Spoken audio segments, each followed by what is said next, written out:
Welcome to this episode of our program Daily Debate. As usual, we will be discussing an important debate. Today we'll be shedding light on the Palestinian national dialogue that kick-started here in Cairo under the auspices of President Abdel Fattah al-Sisi. The dialogue stems from the Egyptian political leadership's keenness on achieving Palestinian unity and heading towards an objective and goal-oriented Palestinian national dialogue that aims at ending divisions that the Palestinians have suffered from for several decades and entering a new phase stopped by national responsibility, unity and discarding organizational differences. Egypt has always sponsored the inter-Palestinian talks, which were hosted in Cairo several times and in frequent rounds, aiming at helping the factions to reach Palestinian consensus. That also comes after President Mahmoud Abbas has already announced elections or Palestinian elections, a general election that will be taking place on May and a presidential one that will be taking place in July. And that comes, or the whole issue comes within the framework of regional and international developments that are occurring in the meanwhile. The main issue is reaching a Palestinian consensus, but also preparing the ground for the Palestinian-Israeli negotiations to resume. We'll be speaking about that with our distinguished guest, Ambassador Mohamed Shazly, former Assistant Foreign Minister. And thank you, sir, for being with us. Thank you for having me. Thank you. Before we delve into our discussion, first let's have a quick look on the first report on Palestinian National Dialogue sessions starts in Egypt. Egypt opens up to the world. President Abdel Fattah al-Sisi meets with world leaders. أعبر لكم عن خالص الشكر والتقدير على حفاوة الاستقبال وكرم الضيافة. Reaffirming Egypt's vision, delivering our voice abroad. لتطوير التعاون الثنائي الاقتصادي والعسكري إلى مستويات غير مسبوقة. Discussing regional and international developments.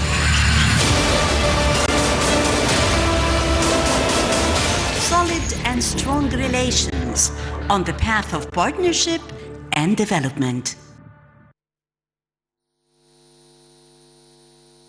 Amid a positive and determined atmosphere, the first day of the National Palestinian Dialogue hosted by Cairo kicked off on Monday to discuss ways to end inter-Palestinian differences and guarantee the success of the upcoming elections. The two-day dialogue is being held under the auspices of President Abdel Fattah al-Sisi with the participation of 15 Palestinian factions, groups and independent figures. The meeting tackled all issues related to ending inter-Palestinian fractures, arranging the Palestinian House and holding the upcoming elections in Palestine. It's worth mentioning that the National Palestinian Dialogue in Cairo comes per Egypt's keenness to provide all forms of support to help the Palestinian people achieve their unity, as the discussions seek to overcome disagreements in order to build a fruitful future for the coming generations. During the dialogue, the Palestinian delegations expressed their appreciation to the Egyptian president for supporting the Palestinian cause, praising Egypt's continuous efforts to achieve the aspirations of the Palestinian people. They also affirmed their keenness to achieve Palestinian unity and national partnership. It's worth mentioning that earlier in January, Palestinian President Mahmoud Abbas called on organizing general elections in May, followed by another presidential elections in July of 2021. These elections will be the first to be held in about 15 years, as the last legislative elections witnessed in Palestine were held in 2006 and the last presidential elections were in 2005. Right, welcome back, and back to you, Ambassador Shazly. And two important meetings took place today. First was an urgent meeting at the Arab League on the request of Egypt, or at the request of Egypt, that spoke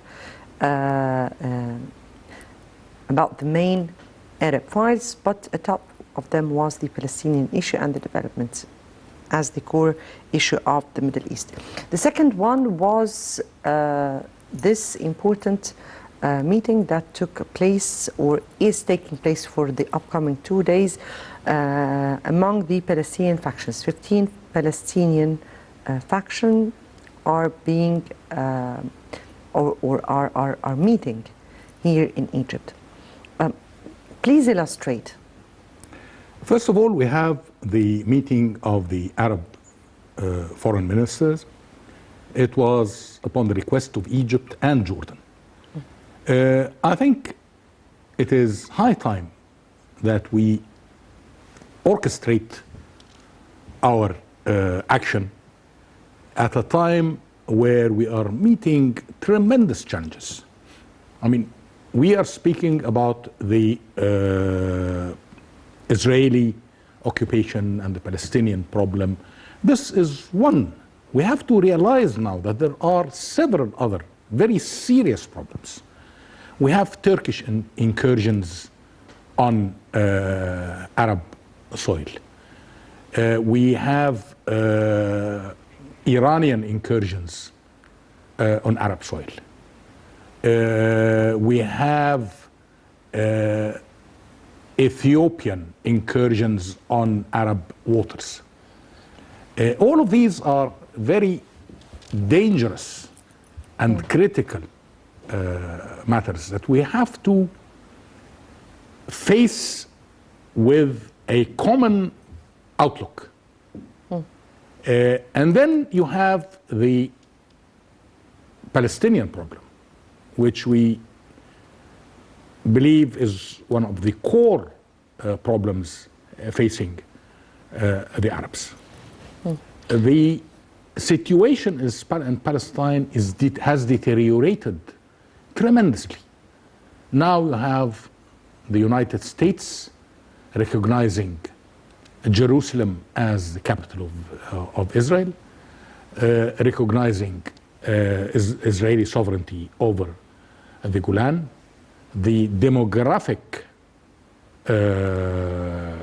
foundation in the occupied territories is being drastically changed by the settlement policies. The Israeli military power is growing by heaps and bounds. All of this, you know, the Arabs, we have a terrible habit of, you know, throwing stones near a beautifully colored stained window, and then we regret that the window cracked, and we spend our effort trying to restore the situation. This has to change. We have to stop what brings disaster to our people. If you take the Palestinian situation, people are losing sympathy with the Palestinian cause. You have recently the United States has stopped its funding of the UNRWA, the refugees. Yes, the United Nations refugees in yes, the UNRWA. And this could not have been done. But today, you know, if you ask a Syrian, does he sympathize with the Palestinian refugees? He says, no, I sympathize with the Syrian refugees. If you ask an Iraqi, do you sympathize with the Palestinian refugees? He says, no, I sympathize first with the Iraqi refugees. That is because of the regional changes and the regional crises. I mean, you cannot seek world and international sympathy if you don't have sympathy for your own cause. And the fragmentation between the Palestinians is catastrophic. You know, we have reached a stage where a complete schism between the West Bank and the Gaza Strip. It is not a matter of differences of opinion. No, it is a matter of fighting. And it is a matter, we have reached a stage where each party coordinates with the Israelis and does not want to speak to the other Palestinians. Yes. So I think Egypt has been aware of this and has been trying very hard. And as you have correctly said, that we've had several meetings between the Palestinian factions before in Cairo, and we had this meeting today. I respect very much one of the participants, I think Rajoub, has said, let us not make declarations, let us not talk to the media, let us talk internally to one another so as not to escalate our problems. I think this is a very wise attitude in order to try in silence and in earnest to solve the problems. Before I go to the significance and the efforts that were exerted by Egypt in order to prepare for this this meeting, let me here ask you, you've mentioned here enormous fragmentation and schism between the Palestinian factions. What is the core of that? Why is that? Why all these differences between the Palestinian people? I mean, we're not speaking about a Palestinian entity. There is no really a Palestinian state. We are just trying to prepare to negotiate for a Palestinian state. So where are the differences here? Who are the key players working on enlarging and fueling the situation, or further fueling the situation? Let me tell you that unfortunately, and I'm sorry to say that the Palestinian factions have permitted themselves to be pawns in the struggle of the regional powers. If you look at the history of the Palestinian factions, you will find that some of them were pro-Saddam Hussein, some of them were pro-Qaddafi, some of them were pro-Hafiz al-Assad in Syria. And the fragmentation of the regional political system. Excuse me, no pros to Egypt? Yeah, of course there were pros to Egypt. Because Egypt but I don't think that we have 1948. used them as pawns. Egypt, since the very beginning, yes, was the most an fair, honest broker. Yes, very and much. Was interested in the main cause. That's why I did not mention Egypt as one of the protagonists and users of the Palestinian factions. Mm-hmm. Thank you very much for letting me clarify this. Of course, also, unfortunately, you've had Israeli influence. You have today Iranian influence. You have the interests of the West, of the East, and so on. So the Palestinian issue metamorphosed from a national Palestinian issue into a regional and international conflict between parties. As you said respectively, that Egypt and Jordan called for an urgent meeting of the Arab League, and we are aware that the Palestinian cause has been one of the main files at the Arab League, or at the heart of the prior files in the Arab League. If we are speaking about today's meeting and the discussions that went on between the Arab brothers regarding how they should be playing a role in trying to help make a breakthrough or end the division among the Palestinian sides. How do you view the meeting that went today? How do you view the role that should be of the Arabs regarding this cause? First of all, the Arabs have to unify their front and set an example. I mean, these are the Arab aims. This is the Arab strategy. Unfortunately, if you look at the picture today, it is very bleak. There isn't an Arab strategy, but there is an Arab conflict. You have, Arabs fighting one another in Yemen, Arabs fighting one another in Libya, Arabs fighting one another in Syria, in Iraq, and giving the chance to regional and international powers to intervene in our lands. If you look at the map today, you will find Turkish forces on Arab soil. You will find several Arab soil. You will find American forces on Arab soil. You will find Russian forces on Arab soil. You will find Iranian sources on Arab soil. This is tragic. Yeah, we have to unify our front, especially now that we are having a new American administration that is openly critical of Arab countries. We have passed from one administration that, spoke kindly about to the Arabs, and yet, worked 180 degrees against their interests. Now we are having a new administration that is starting by strongly criticizing the Arab regimes, and let us wait and see what they're going to do.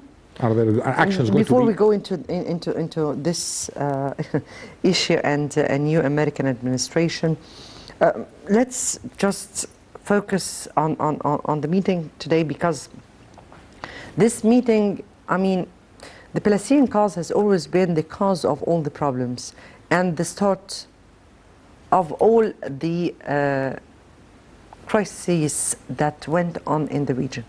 Even without realizing that, it has been the start to everything.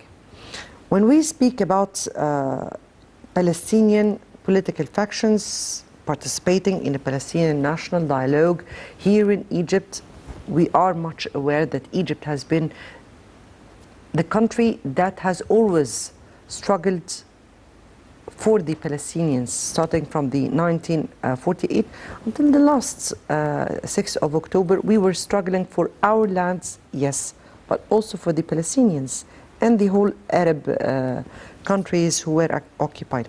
When we speak about the Palestinians or the Palestinian dispute, and how do the Palestinian factions see this opportunity of gathering here in Egypt this time? No, I hope they see it positively. This is, the Palestinians. How should they be seeing it? They should be seeing it as an effort to unify the ranks at a time when they are facing. Now you have the number one power in the world recognizing Jerusalem as the capital of Israel, giving the utmost support that we have seen so far to the Israelis, blocking the finances of UNRWA, and all of that. Now it is a matter, as Shakespeare said in Hamlet, to be or not to be. If you do not seize this opportunity seriously, let me, if you will permit me to disagree about something you said, that the Palestinian problem is behind all the Arab differences. No, this not the Arab. It was the start to the Arab problems. Let me just play the devil's advocate here and say that what has the Palestinian problem got to do with a war between Algeria and Morocco? What has the Palestinian problem got to do with what is happening in Yemen today? Actually, I was not speaking about the inter-Arab differences. No, this is the Palestinian problem is a symptom of the malady of the Arabs. the Palestinian problem, since its very beginning, is a symptom of the Arab weakness and of the Arab fragmented front that made it possible for external powers to seize the real land. You know, what is the difference between the Israeli occupation of Palestine, and what is the difference between the Turkish occupation of northern Iraq? Northern Iraq? I mean, this is Arab territory and this is Arab territory. This has been lost because the Arabs were weak. Don't forget that Israel in 1948 defeated 7 Arab regular armies. Isn't this weakness? So the problem is how to build Arab force, how to build an Arab front that presents deterrence to the enemies of the Arabs, how to strengthen the Arab front in order to have weight and prestige on the international arena. This is the real malady. Right. Let me here, before we continue on with our discussion, take the second report. And Egyptian, Jordanian, and Iraqi foreign ministers discuss economic cooperation and Palestinian cause. That was definitely on the sidelines of the Arab foreign ministers meeting that took place today. Let's watch.